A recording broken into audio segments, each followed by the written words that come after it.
si se acuerdan, lo que pasa es que la vez pasada no vinieron los demás, pero estaban ellos, y estuvimos hablando de algo muy importante, que lo voy a repetir, porque esto es importante que lo sepan.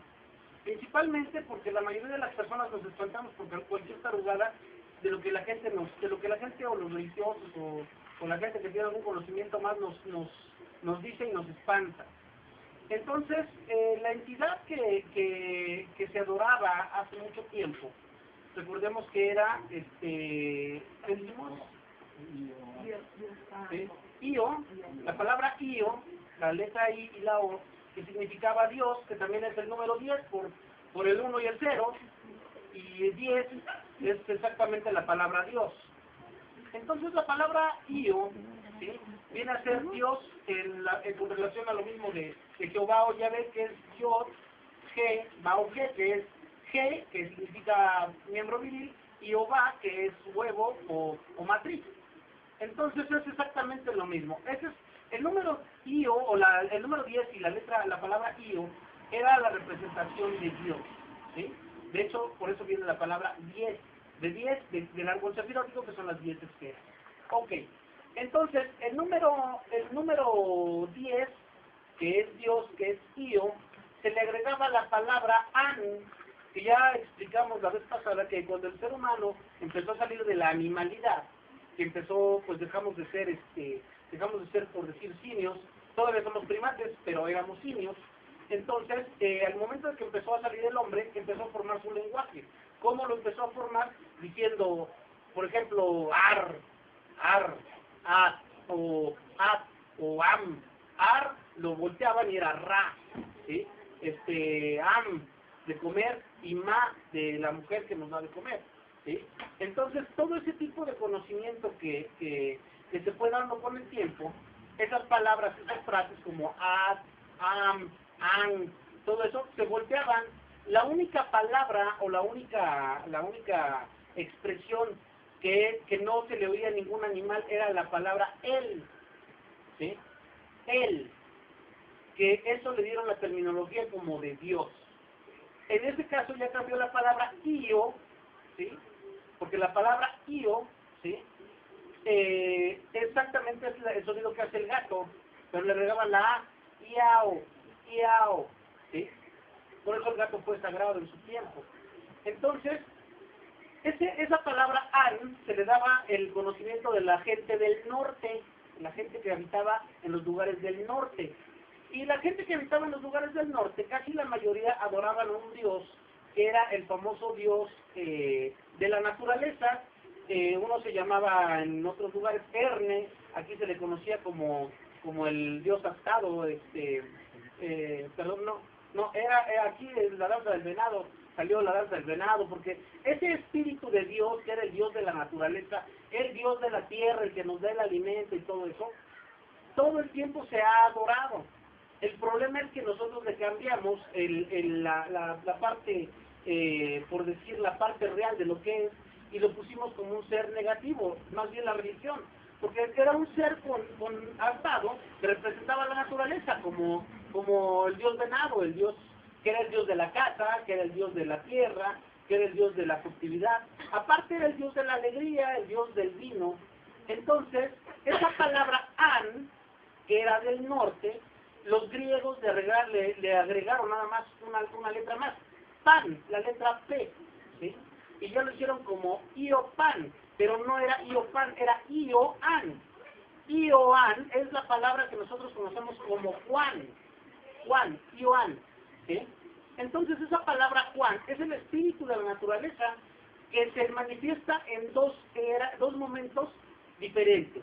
Solsticio de verano, que estamos a un día de que entre el solsticio de verano, nuestra madre tierra, la productividad.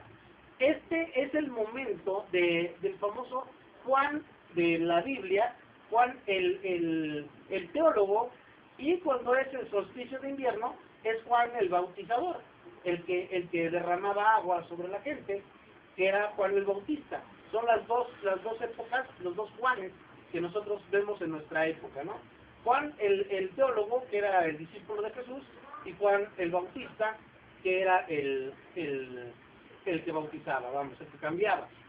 Entonces, ese tipo de cuestiones hora que nosotros oímos que Juan y que el día de San Juan, mañana es el día de San Juan, por eso se le alaba,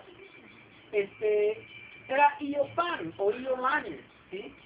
El dios de la naturaleza, el dios del norte, el que trae la cosecha, el que trae la productividad, el que trae la fiesta, el que trae el gozo, el que trae la sexualidad, el que trae todos los bienes hacia nosotros. Entonces, esto se relaciona mucho con ese dios Pan, que era un cuerpo de chivito que parecía un fauno, con orejas de chivito, cuernitos y cuerpo de humano. Ese era el dios Pan, andaba con una flauta y brincando por todos lados.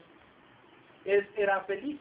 Y se decía que buscaba siempre darle tentación a los hombres y a las mujeres para tener relaciones sexuales, ¿no? Por eso la Iglesia Católica lo puso como si fuera el mal o el diablo, vamos a decir. Recordemos que la palabra daemon o demonio, su sentido original no es algo malo, significa espíritu amigo, no es algo malo. La palabra daemon en sí no es nada negativo. El espíritu amigo es como nuestro ángel guardián. La palabra infierno no viene de otra connotación, sino de inferus, bajo tierra. Y la palabra pecado, pues su significado real significa error. Entonces, todas esas palabras, nosotros les hemos ido cambiando el significado real porque, pues, ahora lo vemos de otro punto de vista. Pecado significa, por ejemplo, tener relaciones sexuales, ¿no? Y cuando las relaciones sexuales son de toda la naturaleza, no es algo que sea diferente, es algo que nos pide la misma naturaleza a todos los seres que habitamos en ella, desde el más mínimo insecto hasta las más grandes especies que se encuentran en la Tierra. Entonces, nosotros dentro de unos días vamos a hablar con la entidad llamada Demiurgo. Demiurgo es el espíritu que compone toda la materia. Hay dos tipos de demiurgo, el demiurgo que se le conoce como bueno, el demiurgo que se le conoce como malo. El famoso demiurgo malo es Abraxas, ¿sí? Pero en sí las dos connotaciones, el Abraxas, que es griego, y el demiurgo, que también lo es la misma situación que concilia lo bueno con lo malo, lo alto con lo bajo, la luz con la oscuridad. Abraxas, o el espíritu de demiurgo, concilia esas dos fuerzas. Entonces, nosotros lo que vamos a hacer es que vamos a llamar a esa entidad para que nos oriente, porque está muy arriba de lo que nosotros conocemos como Dios. Dios el Padre, el Hijo, el Espíritu Santo, o Dios el negro, Dios el que sea. Entonces, nosotros vamos a tener esa capacidad para poder contactar con el demiurgo y que él nos pueda hablar, y a todos nos va a dar esa capacidad para que todos hablemos con él, y él nos dará a nosotros las indicaciones para poder estar en contacto con él constantemente. Entonces, pues, esto lo vamos a dejar para la siguiente ocasión. Yo pensaba que fuera hoy, pero de todas maneras, recordemos, saludemos a estos nuevos días de productividad, de bien, porque ese es Juan el bautizador, o Juan el teólogo, el estudiante, el que estudia, y el bautizador es el que ha llegado al conocimiento total. Ese es el famoso Baphomet. Baphomet es la esencia de Juan, ¿sí? Del espíritu de la naturaleza que nos da todas las cosas. Recordemos nosotros que Baphomet, su connotación real se tiene que decir al revés, ¿sí? Se lee al revés el libro, el nombre Baphomet, y dice Templi hominum pacis abbas, que significa el padre del templo, paz universal a los hombres.